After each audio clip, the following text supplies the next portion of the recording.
CEO of the TI4 European Hub. Everyone, I'm joined by Luminous. We are cap. Stuff came off cooldown. Yes, we came off cooldown. Thanks, man.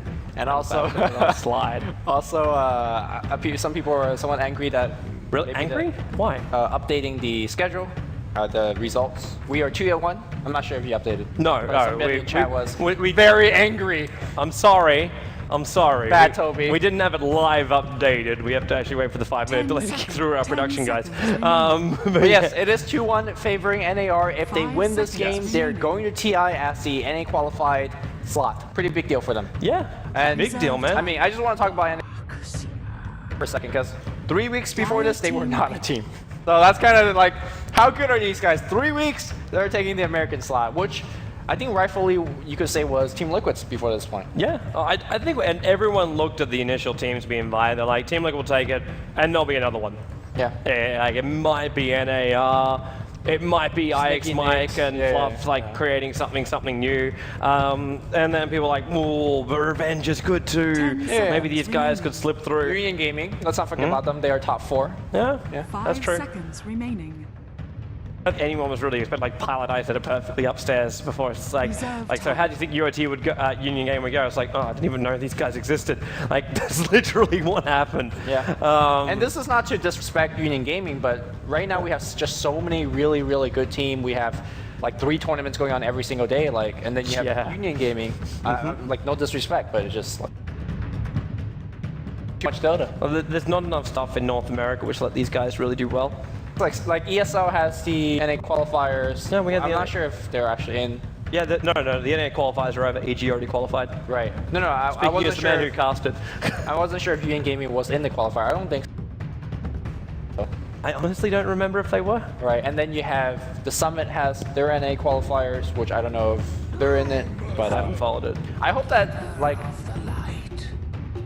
Union Gaming is going to get more eyeballs on them. Yeah. And they're going to get invited to more of these NA qualifiers. They'll definitely get invited to competitions. Yeah. It's just if it's going to be the North American kind of stuff. Because that was always one of the bigger problems which we were looking to solve. Even when we ran the MLG TKO tournament, we were talking about separating North America and Europe. So the North American teams and the South American teams can then get involved. Yeah. Because you can't say South American teams, please go and play over on Luxembourg, because that's just a dick move. Right. You can't connect Russia, the eastern parts of Russia and South America, and then still say the game is competitive. It's just not possible. I know we're a couple of picks in, but I actually want to get your attention since we're on topic about this. Yeah. Shiva earlier brought it up. Do you think Dota will ever get big enough for, for example, a European team, let's say Navi, for example, move to United States and say, hey man, this is a quote-unquote weaker region. Like how StarCraft does it when the Koreans move over to America and just say, we're gonna reign here, we're gonna take your prize money, we're gonna take all of the NA qualified slots. The problem is the North American region then actually has to have prize money to attract the people. I mean, and ESL 1, that's a free slot, right? Like you say, I look at here, my biggest competition is EG and Liquid. You can even consider Liquid as a tier below EG. If you're Navi, well, Navi is a bad example because Navi is invited to ESL 1. Yeah, but let's say you're, I don't know, Cloud9, right? Yeah. Dire team ban. Entire team to NA. You think that will happen, somewhere down the road? It's possible, but once you start doing that kind of stuff, you're showing you have no faith in your team. Turn to ban. Win matches. If that's really what you want to do, then go and be Zephyr and go to Korea. Yeah. And live the celebrity life of an esports star down there. I think Zephyr still has that bad rep going for them, and we'll see how they compete. We'll see whether they. I am looking forward to seeing how they do up against the Southeast Asian teams. Sure. They're a team which I guess let's talk about this tomorrow. Okay. Because we're gonna have Zephyr tomorrow. Sure. For now though, I'd leave it as the point of saying North America needs to develop a crap ton more than it currently is, because Europe is letting them live at the moment of competitions. Sure. All the funding comes from Europe. ESL does the US qualifier, but the final is still in Frankfurt. Right. The only thing US have is MLG, which got cancelled. Yeah, I was so sad when MLG decided to kind of pull back. But it was the only thing they could do. Yeah. Like most people know, like Join Dota's been working side by side with MLG to try and 10 help them seconds with all this kind of stuff, and like as well as ESL. But we looked and said 5 that you can't seconds run it remaining. there. Like you already saw it with the ESL Compendium. There's not enough money coming into that. Not enough people are buying the ESL 1 Compendium Well, that was because just- people are just like, well, we're going to buy the TI4 stuff. We're going to buy the Summit stuff. We're going to buy It like came out the in a normal very stuff. inopportune time. Yeah. You know when the ticket came out? That's But- when but- the but it Dream was- League Invoker items came out. But it was all the same problem though, because Valve went on holidays. Yeah, the yeah. ESL Compendium was actually completely written and created beforehand. Like Cyborg Like Mac had 3 this thing weeks done ago, like right? yeah, it was done 3 weeks before the release of the ticket. It was done before Valve went on holidays, so it never 10 went out. seconds Like remaining. that was the problem. Everything just got lumped together in one big 5 patch, seconds and then remaining. TI got crapped on top of it. So yeah, all shit kind of broke loose for that. But for now, man, we can talk about this kind of stuff back up on the couch later. Sure, So yeah. for people that want to actually talk about that kind of stuff after this, tweet the stuff to the TI4 EU hub when we go back upstairs, and we'll be happy to talk about this in absolute length, because then we have James and everyone else up there too, and Bruno. They've got a lot of opinions on this too. Yeah. But let's look at our game, because we're already getting ourselves some fun pickups. I love seeing Shadow Fiend. Love seeing Shadow Fiend being picked up with a Darkseer and a Wraith King. They've got a wonderful team fight combo, and we're not even seeing their 2 supports coming in just yet. If it was Disruptor and SK, 10 yeah, seconds this remaining. could be like all over straight away. With SD, Coddle, and Brewmaster, there's 5 chaos for North seconds American remaining. Rejects and Saviors. At this point, they're not having the strength in the fight. Reserve Well, time. I think Brewmaster adds a lot. It will nullify Shadow Fiend until the BKB comes out. But Yeah. Shadow Fiend will get to a point where he says, I don't care, I'm going to just click on your Broodlings and just kill Yeah. them. So they, that's they basically need a physical DPS so they get through that SF straight away. right. So this is what we've been seeing through Team Liquid during the group stage. They love to pick Shadow Fiend mid or Morphling mid, something that's like, hey, if I 1v1 and trade farm, I'll come out more ahead because my hero use gold better. And then they pick off offensive trialing. And they always do like Keeper, Wraith King, and Marauder, or something like that. Yeah. So that's what Team Liquid brought into their semifinals in game number 1 of NAR. NAR says, I know it's exactly what you've been doing. I counter-picked it, and it was like one of the quickest and most lopsided win for NAR. So I'm actually surprised that Team Liquid is going back to that kind of offensive trialing strat with the Shadow Fiend mid, because NAR have seen this, Turn to they play against this, and now this is an amazing pickup. Now with the Luna being picked up, you have a ranged hero as your farmer, so she could get farm even if it's a heavily contested lane. Yep. Your 2600 support hero is getting a plus 14 damage aura, so they trade much better. Yep. So I don't know what Team Liquid's going to do. I think Darkseer survives this lane because you could disrupt Soulcatcher, beam, illuminate, and he's like straight up dead. If I was Team Liquid right now, I would have one hero inside the jungle. Make sure you at least get some money out from him. Actually go for the whole team fight thing. Grab that Enigma again Reserve for them. Then put the Wraith King as a core on the bottom lane. Darkseer on the off, SF in the mid, and You're just then sacking the Darkseer essentially. yeah, basically. Yeah. Like if Darkseer can throw up a couple of Iron Shells, that's fine. Dire team back. The Dazzle pickup, I don't know if they're going to keep doing it though. And the only reason why I'm saying this, because I really feel like right now North American Rejects, they want you to fight into them. Yeah. Like Luna will need a little bit of time to come up and be the unstoppable kind of hero, but in the meantime, like even just to lose some beam spam 10 is really good. seconds remaining. And in combination with the Aura, with the SD and the Keeper of the Light, they can get a lot of kills. North American Rejects with 5 this seconds lineup, remaining. considering now they're going up against a Dazzle, who gives a crap, they could even go aggro tri-lane here. Reserve yeah. time. Like with Coddle spam, 10 like, remember the old seconds the old IG lineup where they ran Earthshaker, Team Wind Ranger, Liquid's turn to ban. and Coddle. Cuddle, yeah, it's just so much range. They spam you out. Yeah, and in this case, it's very similar. Lucent Beam from range, it's so easy and so cheap. And then you got SD Disruption, which lets you set up for even an Illuminate. And if you can get those 10 Illuminates off seconds, without 10 attacking the seconds creep remaining. wave, then directly into the heroes, you burn through the 5 consumables so seconds quickly that remaining. Dazzle will have no mana left whatsoever. They'll have no tangos, no sounds, and they can just walk through it. Reserve Wraith King time. basically has to get a point up in Vampiric Aura just to survive. Yeah. Now the one thing that has going for Team Liquid is if you look at Keeper, Shadow Demon, and Luna, they're not exactly the tankest heroes in the book. So if Yeah. let's say Shadow Demon for whatever reason is a little bit caught out, you lob a couple Dire stuns in team. him, you nuke him down quickly, and suddenly you get first blood. You get the advantage in that trialing. So I still think that NAR, if the trialings do pit against each other, they have the better trialing, but it's not like 100% of the time. Yeah. Could NA actually even switch it up and say, okay, well, Darcy is going to be off lane. Let's put someone who we know is just great up against him. Hello. Playing Nyx Assassin and just throwing up against him. So you're saying offensive tri-lane? That's kind of what I'm saying offensive tri-lane for North American Rejects. Get Nyx Assassin now up in levels, and then he can come in to the fights when North American Reject, when Wraith King gets level 6, he can come into the fights, mana burn the Wraith King with a high level mana burn, and boom. Yeah. Wraith King is useless. He can even mana burn the Dazzle, because then you can remove the Shallow Grave from the field. North American Rejects can just sit back and just spam whatever they want at Team Liquid. And Team Liquid, like, they do have burst damage, they have a lot of flash farm abilities here. Reserve time. They don't, I don't want to say they don't have enough to really contest early in the fights, because even then I think like SF burst damage, if you can get a couple of levels, it's going to be fine. Level 6 on the Wraith King, if Dazzle going to hit like 3 or 4 without losing too much, then I think Team Liquid's got a lot to fight with. But just like North American Rejects as far as the power in their lanes. 5 love seconds. North American Rejects picks a lot more. So we'll see how it goes. But back to your point about the next mana burning. This is offensive. Oh, no, it's not. I feel like this is like, hey, we can't go offensive. We're going to just go defensive with the we don't die. It's another hero, though, which, like if it's offensive, Nick starts up there and he mana burns him out. He just waits him out. I don't understand exactly how they want the Weaver to come online. In late game, if Team Liquid gets a late game, I will back them 100%. Brewmaster will drop off, Nyx Assassin will drop off, and Luna won't be able to carry it for the rest of their team. But they must get there first. Here's the thing, though, about North American Reject. Like last game, they know what timing window they have. They know they need to push, when to push, and they know they're not going to back off from some random fight. Like they know how to pressure, so they know when it goes to the late game. The Shadow Fiend and Weaver is going to beat you. Yeah. So they're going to just beat you. 5 seconds remaining.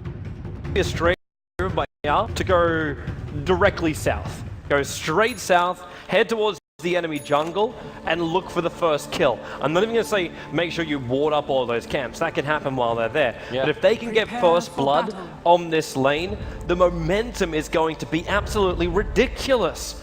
I like how Fogged also isolates Jimmy. No one else. Like, just the rest of you can have a bad game, but for now, it's okay. Jimmy off an okay game as the Dazzle. All right. So Brax with his boots first, he's going to go in and scout. Maybe a little bit too far ahead from his team. If he even lands the Impellers. Is he the best one? Because Fog should be at the front for the disruption.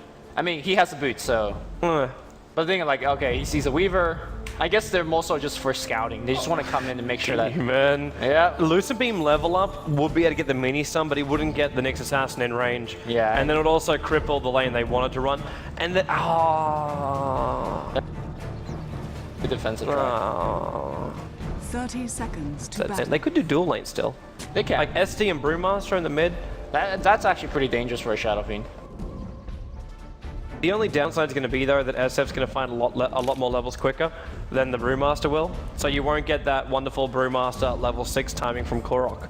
Yeah. But you will get the protected farm modeled into Blink Dagger, which for me is the more important thing. I remember I was spitting chips like on day number 1 of the qualifiers going, I hate Brewmaster. I never see him get a Blink Dagger. I never see him be effective. But because you've seen the off-lane variants, right? Yeah, and that's what I normally see. And it's normally also played by like a team like Virtus Pro, who haven't been having a lot of success of late. So it really, it's tainted in my mind. But Korok's done a really good job during these qualifiers of changing my mind on that. Yeah. So I think the most key thing here is the mid matchup. You talked about how powerful that hero can be on the mid lane if played properly by Korok. He also, Koifa, he needs to get protected. And look at this immediately. If Shadow Fiend dies right here. He moved up! Okay, but he ran out, he's fine. There was a split moment. If Koifa didn't run south at that last moment, we'll be looking at disruption straight away. Yeah, and if you look at this Shadow Fiend, he's going for the level 1 Shadow Raise build. This is basically guaranteeing his bottle because he's gone for very greedy. And then you go back for Necromastery at level 2. You have the little bit extra damage. Volva?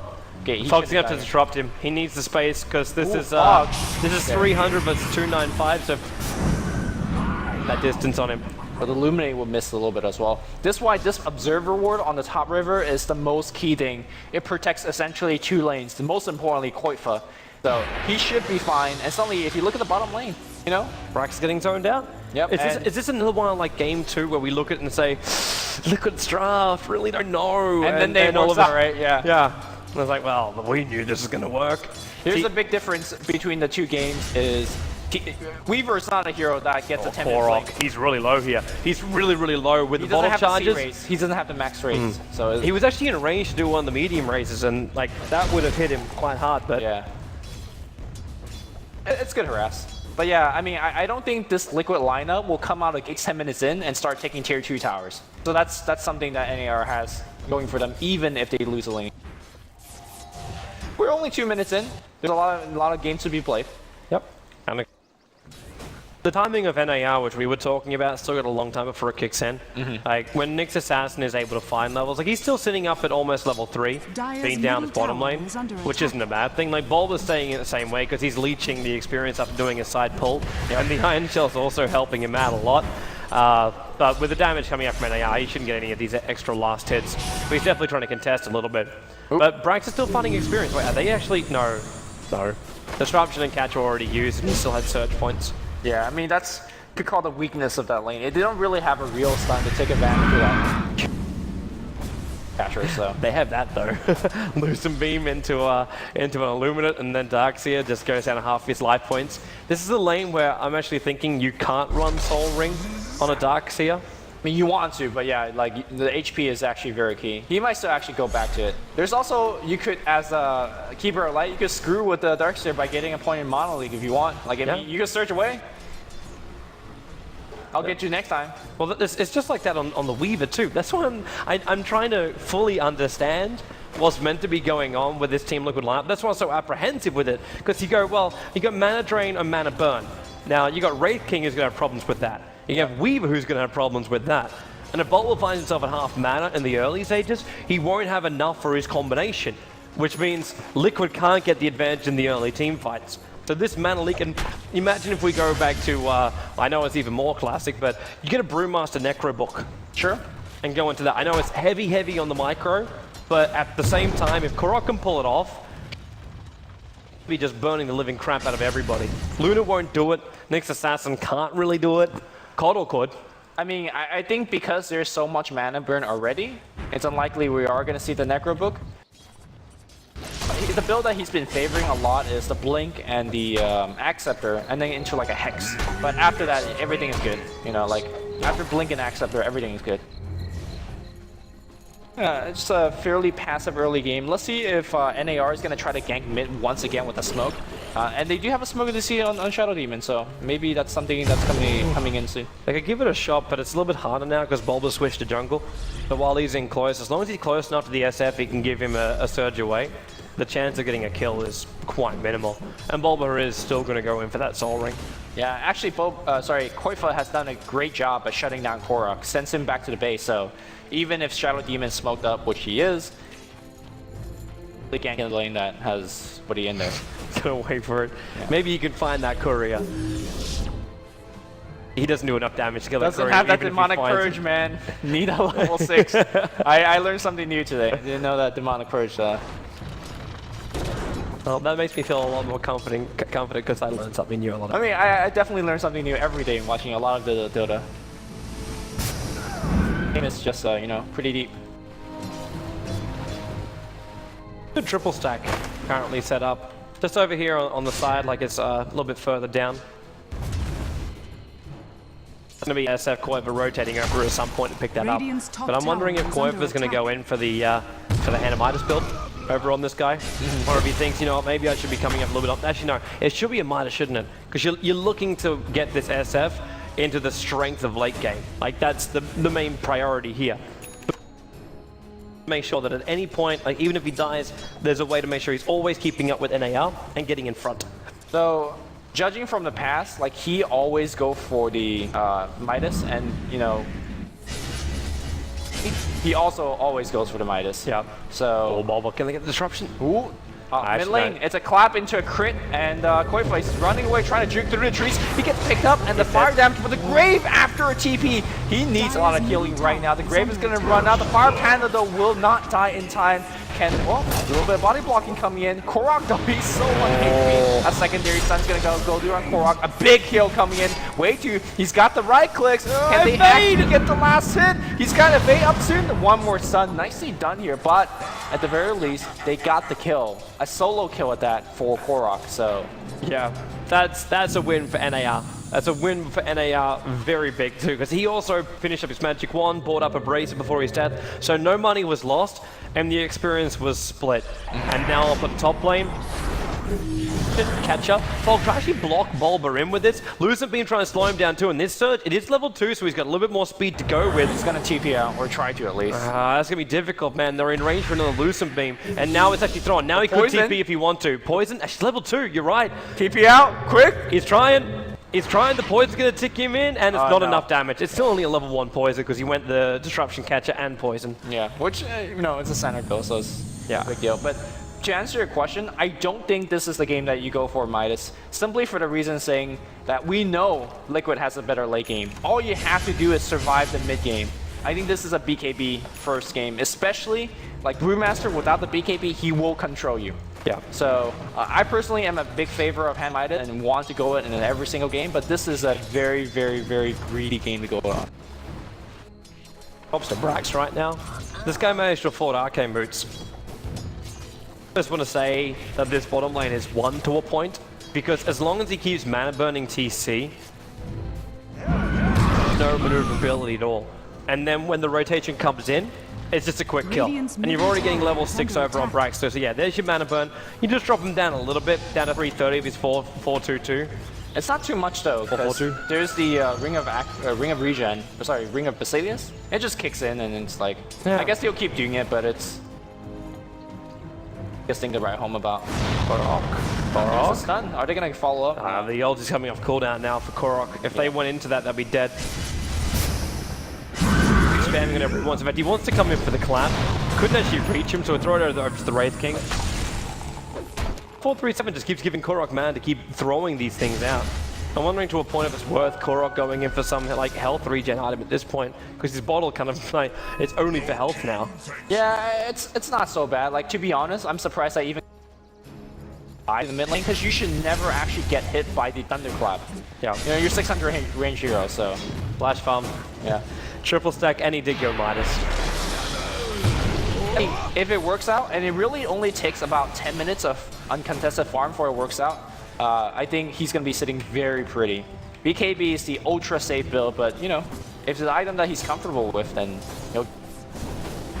And Lewis now going to go straight into, like, she's got a Helm of Iron Will up on herself. They're going to try and force the top tower, and then it's just going to be Helm of the Dominator. Stack up some easy camps. Go through. There's a triple stack, the 1437 prepared for her deeper inside the dire side jungle, and with a Lucent Beam to Bulba, he's so very cautious about this kind of stuff. There's a new creep wave on the way, but at least he drags this one back, and Dazzle Demon is rotated towards the top lane to help him out. I think Liquid might actually defend this because they still have a glyph available, and as long as they keep pulling these creeps off of the tower, as you can see that Boba is surging one creep up, pretty next level stuff, to get the creeps off the tower and then still have the remainder of the creep. Doesn't matter though, they all get illuminated. Illuminated, stunned up. Post glyph as well. I think the tower's going to go down without fight now. Yeah. Those two Cuddle also dries in health, like he recalled Brax from the bottom lane. Yeah, pretty nicely done. Like, he wasn't doing much there anyways, and he's actually level 6. That's a pretty good recall, because now he could be ganking mid, for example. Yeah, and that's exactly where he's going. And, but he's being pinged out, though. I think they know exactly where he is. At the same time, though, if he finds Koifa in the middle of a stack farm, which unfortunately for like NAR for this rotation time, Koifa's already taken the stack. Yeah. So they're not going to find Koifa at low life having to extend himself out. So it looks like, in fact, 1437 recalled him again on the bottom lane.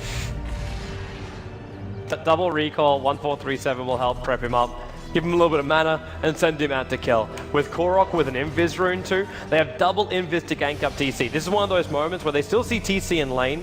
They want him to run behind the tower. Brax, he'll see him now. He sees him now. He's got to start with a stun.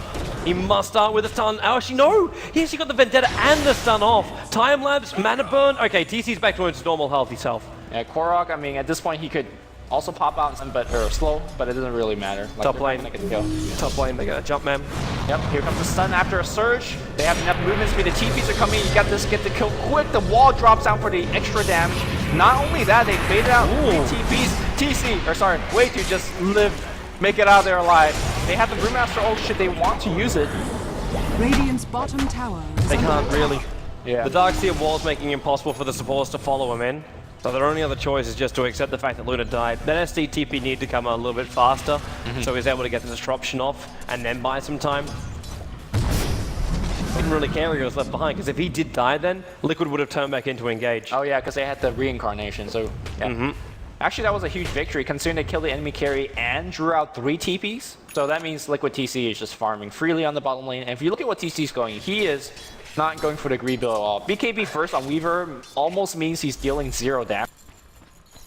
But that also means he's not really taking much damage. So most likely in these team fights, he's gonna just stick on the Shadow Demon, the Keeper of Light, and just try to shoot them down, slowly but surely. Yeah. What he should be doing, man. This is still Liquid. Get to the late game. That's all we said they had to do. And NAR to a point of letting them do it. But Korok, Blink Dagger, 100 gold away. So once that arrives, there'll be a little bit more of an effect. Keeper of the Light. I still can't believe how many levels this guy's managed to pick up. Yeah. It's 7.5 levels over on 1437. Is he just been jungling? Like, why is he level 7? There was some jungling. There was like, actually, yeah, where was the rest of it? Like he was stacking, but he never actually farmed the jungle itself.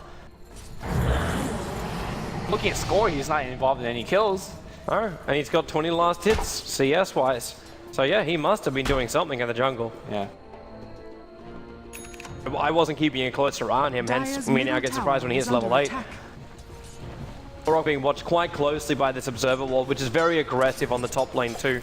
They want to know when NAR are bringing in more support, and so this gank doesn't work. Red King backs up. He's making he's not taking any risk whatsoever.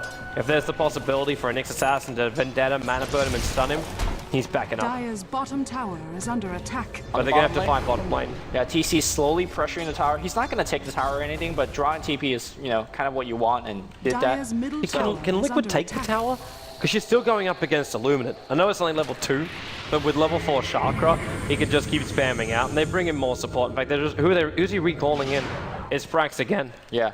I don't think they can take the tower, but they're in a unique situation where they don't really need to take the tower. Like, all you want to do is have the 2 carries create space for each other.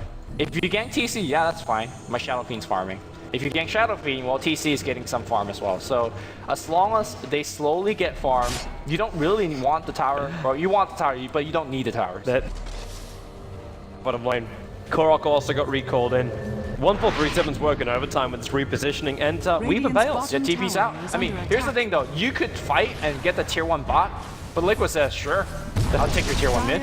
But Liquid have to keep pushing though. Like, this will be a tier 1 for a tier 1 tower trade, but you've still got Luna, who's up at level 9, which means you've got everything you basically need to keep the push going. But they're going to double TP back. Fortification, it's already been triggered. Korok looking for the denial off. He's still got his split available, but he got attacked straight away. So there's no Blink Dagger available for him, and TC is sticking with him. There's a clap going off. TC does have a time lapse, but he's fine. Yeah, you're right, he actually takes very little damage with everything he's got on him. I mean, if you look at him, he's got 1200 HP. Like, this early on, Weaver is not usually the one that has so much HP. I think what he wanted to do earlier when he was diving after the Panda was trying to force his ultimate out, like get him low enough, but obviously not exactly dealing a ton of damage. But essentially, the 2 teams traded a couple of TPs, traded a tower or 2, and that ultimately favors the Shadow Fiend that wins for the Midas and is under no pressure at all. Dire's top tower is under attack. Fine, that BKB is up shortly. Yeah. And once that's arrived, NAR's going to have a very hard time controlling team fights. And you can see them, they're trying to search for these fights. They see Darkseer moving top. They also know that both Demon as well as Way2 came up here. So this is just their full fight. Recall in, Brax is on the way. There's Observers and Sentries. Way2 is TPing out. In fact, Disruption goes on 1. Over on the side, and that's going to be Bulba. Caught in the corner, so he'll go down right now with the Keeper of the Light. Illuminate hits him, and they just recalled everybody back up again. But this now has to be the tier 2 tower on the top lane. They took a hero kill. If they don't take the tier 2 tower, Qualifiers going to dish out and take that tier 1 on bot. Yeah, you have to get that tier 2. Like, sure, you kill the Darkseer, great, dandy. They're backing up. They're actually rotating in towards middle lane to where TC is. I forgot. It's game 1 where Liquid had a lot of success. They were doing the same kind of playstyle, right? Every time you're not there, I just push your tower, as we see Korok coming in with the blink, but he's got invisibility. They need the stun with Nyx Assassin coming in. Oh, the spell! The spell got rid of invisibility. He's gonna get the kill now. Oh, I just lost it. Wow. Because nobody. Look at him go for the courier too. Mike with the went movement away! speed, they're actually Purge! 2 times! Fog comes in with the purge. The courier dies. That's basically a double kill on the bottom lane, if not better. Because they got the SF and they got the courier. Mid lane though, mid lane TC. Lose a beam, there's a clap. He's got time lapse available, but if he does it, he goes straight back into NAR. He's gonna run out of there. Okay, so here's the thing, right? The courier wasn't micro back. It was just kind of walking in a straight line. Also, if you look at Shadow Fiend, the courier actually delivered the BKB before he died. So he actually could have just BKB and perhaps just TP'd out. At that point, though, when you got initiated launch with that much damage, like you're like, HP, oh, so I'm going to lose my 10-second BKB already. Sure. So, you know, that was an unfortunate pickup. TP coming back in right now, so SF, he's on the front lines. Brax, he actually got the stun off. The back will come back in, and Brax just vendetta and runs himself away. The Weed's already causing him some problems. There's his dust, so the Raze is able to connect. That race is actually huge because Shadowfiend came in, you know, being at half souls, but with kills you get a ton of souls, so they could actually pressure back at the mid lane should they want to do so, or swing up top and get that top T1 because the wave is fairly pushed. Oh man, they've got to keep this Luna in check. This Luna is not in check at all. Like, she's down on the bottom lane farming up. You've already got like Helm of the Dominator, which is obviously very, very greedy kind of style, but you're also working your way into the BKB. Now she can TP up towards this top lane and defend. At the same time, 1437 actually can't pull him in yet. He's doing up his point booster, and considering the amount of recalls he's been doing, actually having an Aghanim Scepter on him is going to be very, very useful. I mean, just having the stat on him is really nice as well, because if you look at him right now, yeah, he just got up to 800 HP, 700 mana, not too bad. And they're going to do NAR, their own pressure, which is taking map objectives, Roshan. Ooh, it's a known bug actually.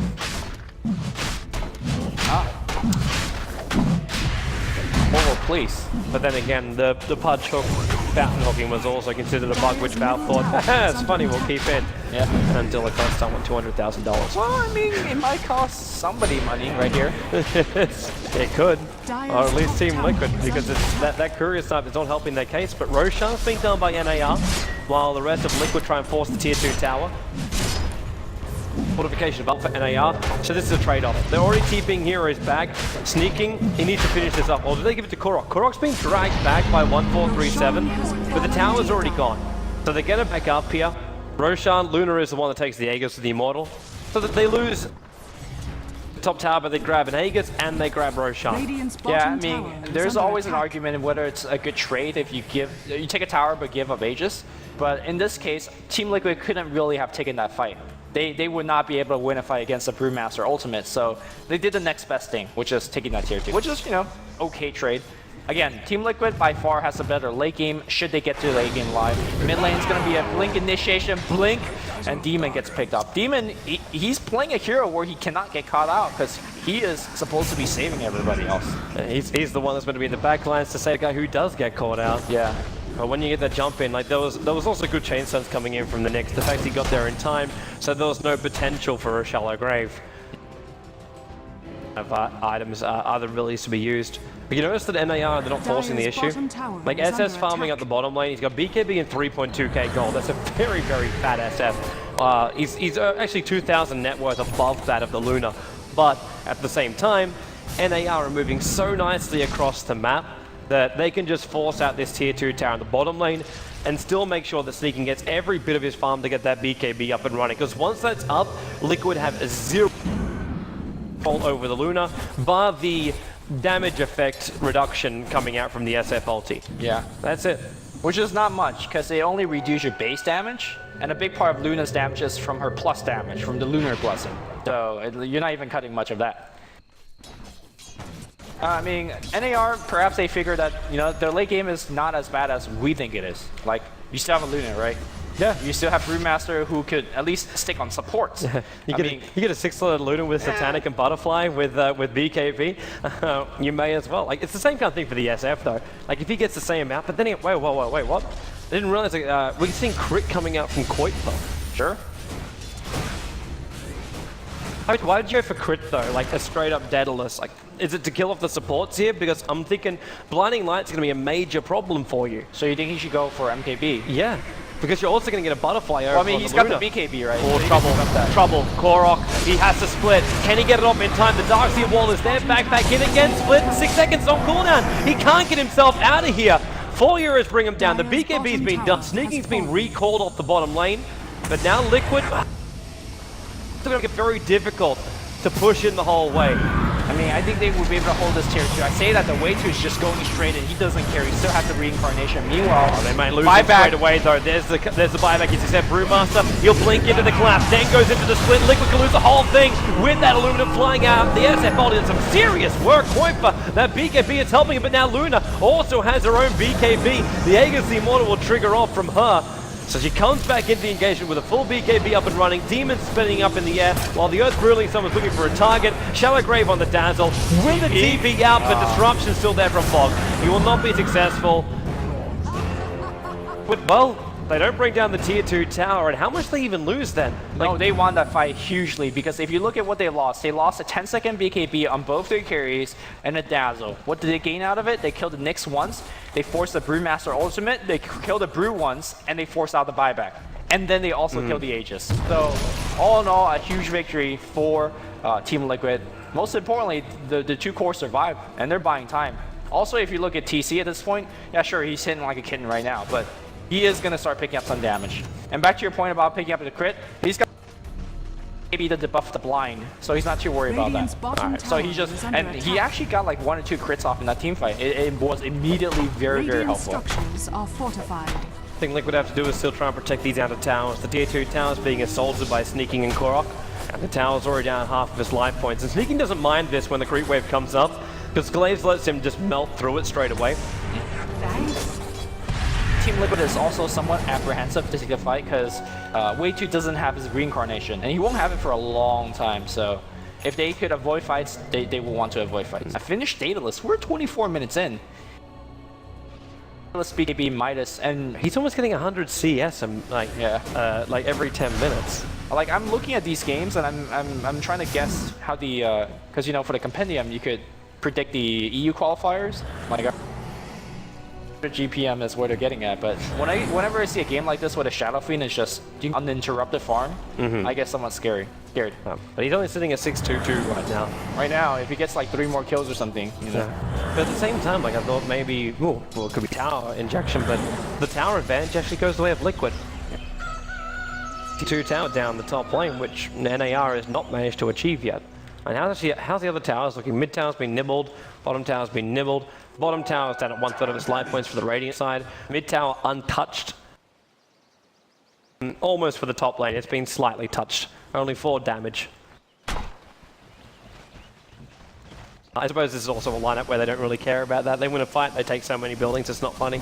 I mean, they would never really lose until they get like perhaps 2 to 3 racks. So even losing at tier 2 at this point, it's like, yeah, that's fine. Blink take a Brax with the DD rune. Can't find himself an opening though, but by the blink down, he's just setting up for the triple stack of Ancients. They're just investing into Luna's next item. Once the Mana Star's up and running, then Team Liquid's next fight is not going to be as enjoyable. Unless, like, even with the Daedalus coming up on the SF, I want to see him with a Mionya or something along these lines, and let him just push, have that little static jump out, so when Luna does get a Mana Star up, which is a normal item, like, you're just able to clean these off, you know exactly who you're attacking at the start. Yeah, Daedalus is actually a, Mjolnir. It's a kind of great item for fight as well, because if you're being focused and you have Rave on, like, you just let the lightning fly.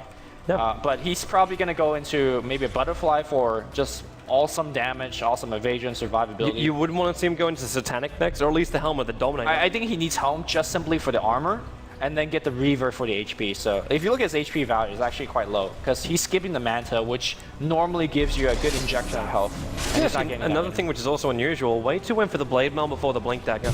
Yeah. Like, I know they're looking for the fights here, but that Wraith King initiation, you don't have someone else that does that for their team.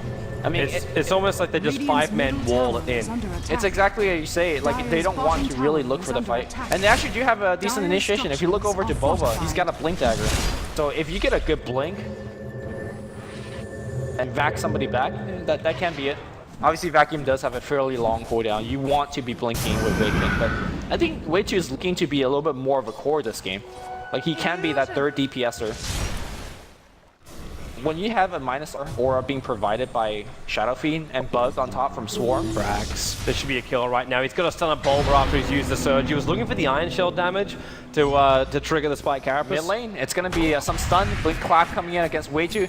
That will burn his Reincarnation. And I think that's all that is, yeah. Sneaky can just help clean up the rest of the creep wave. Then again with the Lucid Beam and a Drunken Haste, Fog's coming over. Purge is still available, he's going to cast it off. Brewmaster jumps in, there's no mana for split.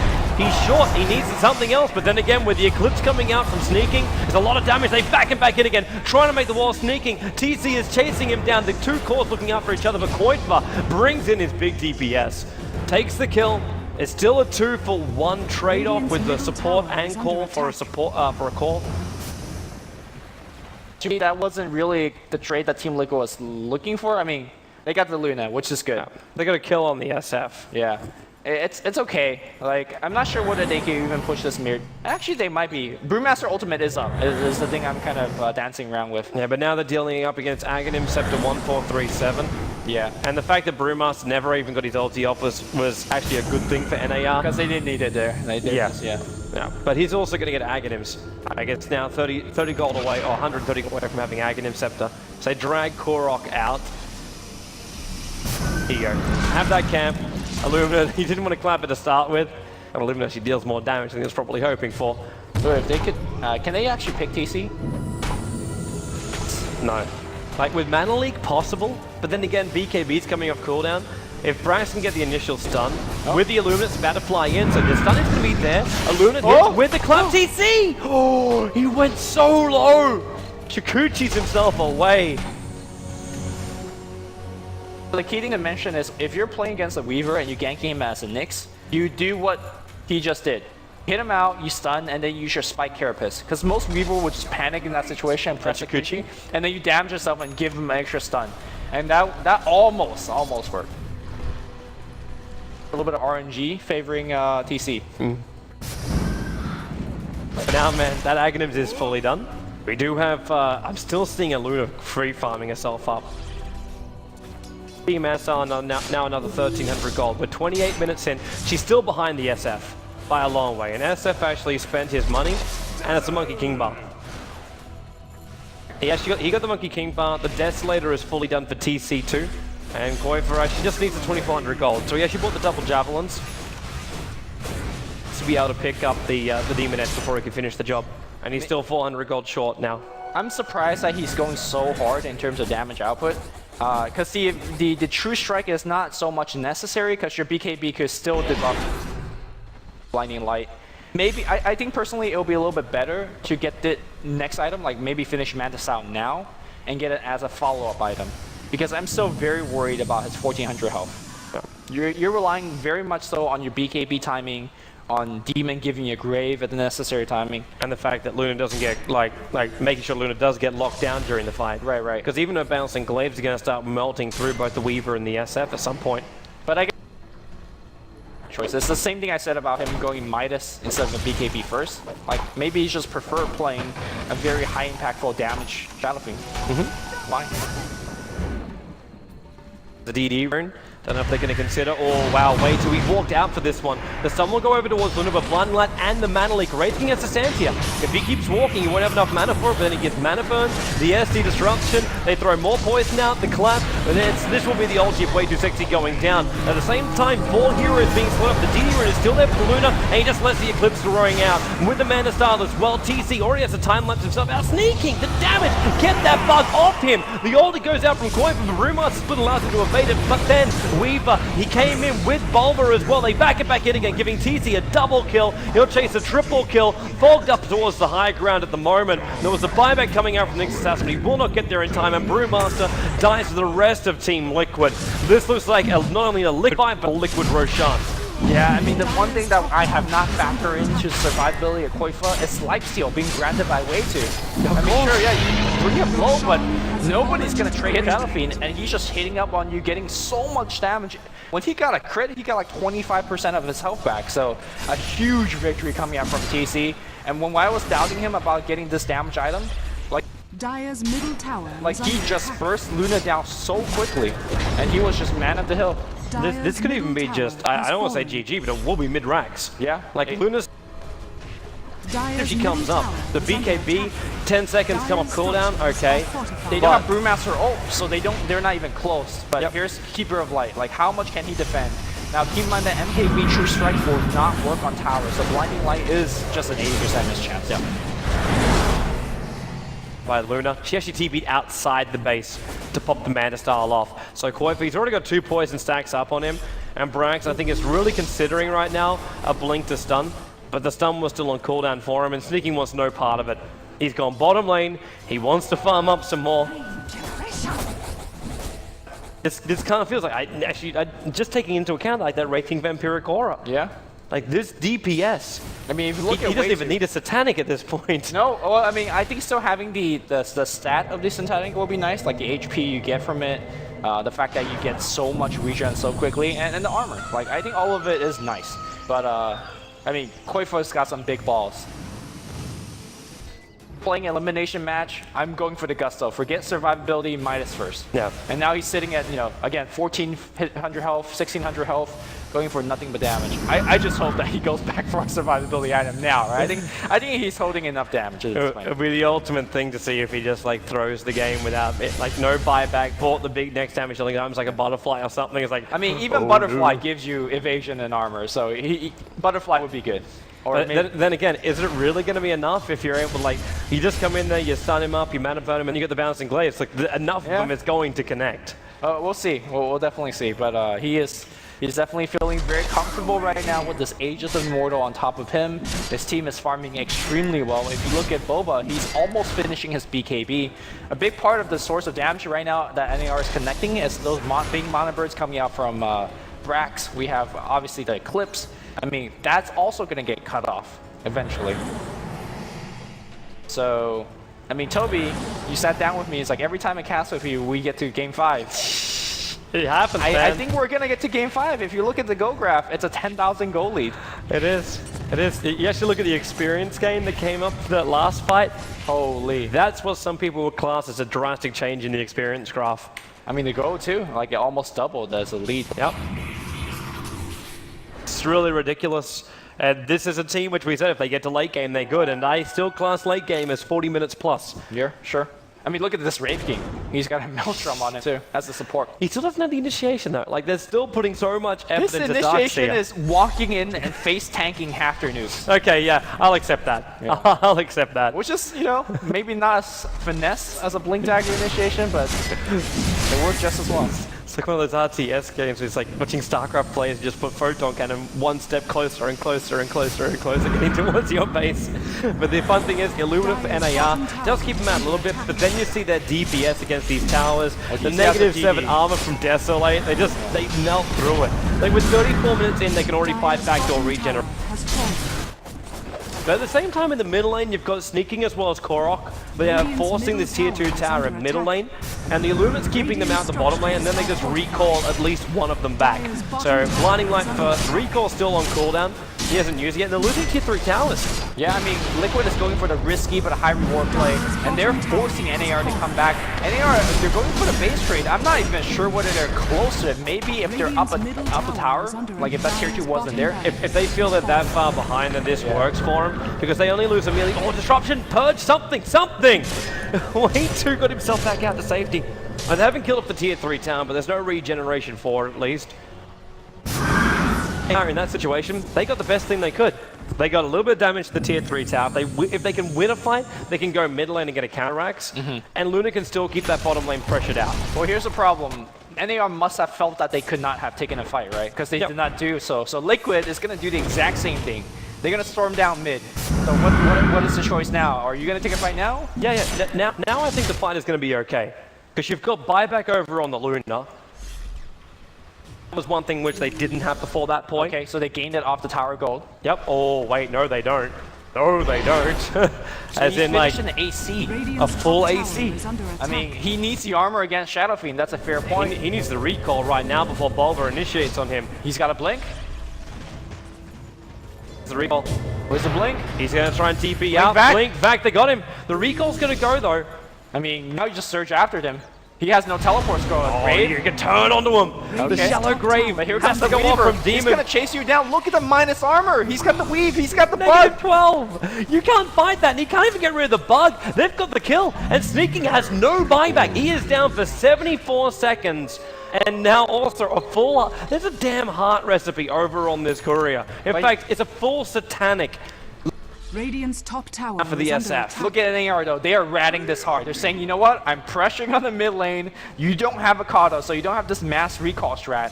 But I don't think Radiant's Liquid middle cares. tower is They're under just going to attack. go up top, mid, any lane they want and just keep going at it. I don't think they can. Brax, I look at Brax. really don't think they can. Even though Luna is down, oh, Spike, even though Luna is down, the opening isn't fully there for Liquid to go high ground, because a Luna will still keep you out. As long as they can do things like this, like, okay, Vendetta has to be used to escape.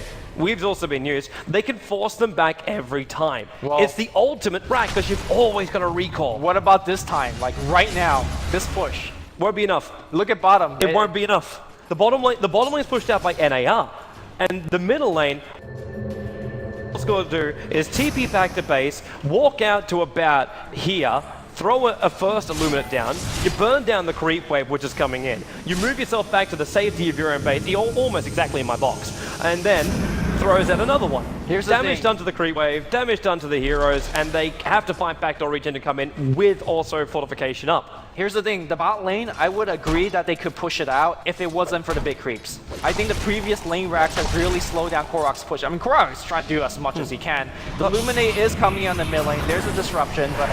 This is NAR just looking for a team fight, man.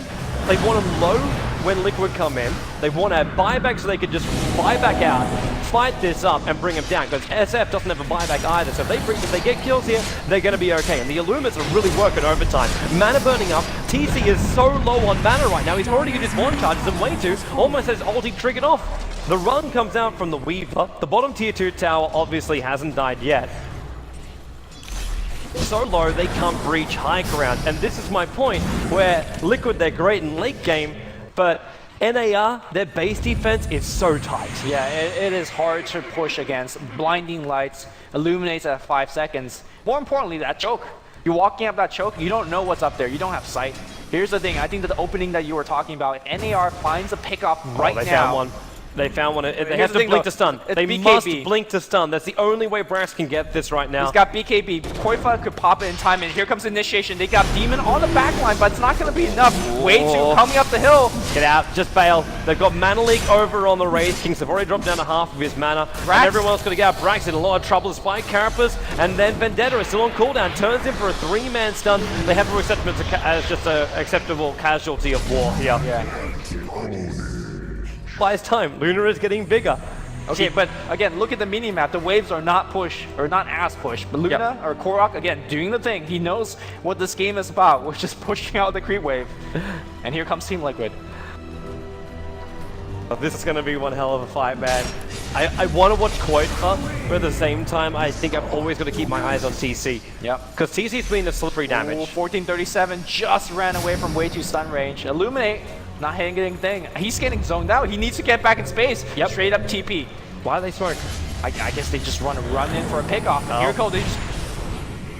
Illuminate's not ready yet. It's going to come up. They'll hit the creep wave to get rid of it, but the Rack's able to be attacked. And then, well, Qualifiers half-life at the moment. He doesn't want to pop his Satanic for this one. Raging has no mana, but then, yeah, he's dead. He doesn't have his Aang to pop. The Darkseer back wall does some good job here, but there's Purge over on the SF. The question is, can they get back in there and make Liquid fail, like, force something out of Team Liquid? Qualifier is so low on life. Brax has to use, but then he almost died.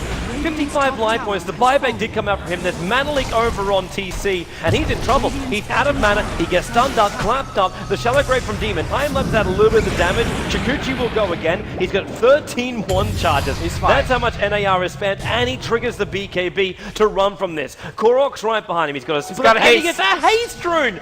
Oh, that's just unlucky for NAR. Yeah, the Radiant's critical top thing tower about is the under third attack. point on Weaver's ultimate is it costs no mana. So you will never be able to prevent the time lapse through mana burn. You can see one. Look at NAR, they're coming in. They're just coming Radiant's in. top tower is under attack. Want to try and force mid. I'm not so sure about this. I mean, even with all their ultimates up, actually they don't have Vendetta up and running, but it's close enough. To take the hype away, but look at the buyback that's available to Liquid. They have buyback on everybody. Yep. But NAR do too as well, apart from Nyx Assassin. Liquid only have it on 3, but it's the 3 cores. Right, but here's the thing though, if you're buying back on your Brewmaster without ultimate, it's not a Brewmaster. If you're buying back on Luna without ultimate, she lacks a ton of punch. So I feel the buyback on Liquid is just a lot more oomph, if that... It's Roshan, by the way. Is a legitimate word, man, for it. They just checked Roshan, but Yeah. as soon as they walk out the... Okay, Demon walks back in. Hey, it's there. How successful can that be? The amount of times I've seen Blinding Light screw up a Roshan attempt, the choke point with Luna also being able just to pop off the clips in that, but then again, they just sank Voyager in. He's got 4.2k gold on this SF. Here's the thing, can NAR beat an Aegis and a Cheese? Oh, there's Blinding Light. Pushes him the other way though. And wages come up, Rax, Mana Burn, and the Mana Leak. Already over on the Raid King, he's got to stand still. Nope. He's completely dry now. Yeah, but that has gave them the Aegis and the Cheese. The Cheese will go to Dazzle, but they put the Aegis over on TC. Gonna push out the bottom lane, but they're still not gonna... Actually, the tier 2 tower may go down here, because they got the catapult behind their wave, and Brewmaster just okay, he's got to be pulled back right now. Con must recall him. No, he might actually stick for one more wave. He doesn't really have mana to do anything with this though. Like he's trying to just get to his Scythe of Ice. He actually has the mana for his money for the Scythe of Ice. But he's not buying it, obviously, for saving the buyback. I'm not sure why Liquid is pushing this lane. This could be a GG push. Like that could be what it is. They're getting mana leaked up. There's disruption already coming out too. The range ranks actually gets denied by NAR. All right, and they'll back off. Yeah. I think what they really should have done is just push out top, because with the big creeps coming in from mid and bottom, NAR can split.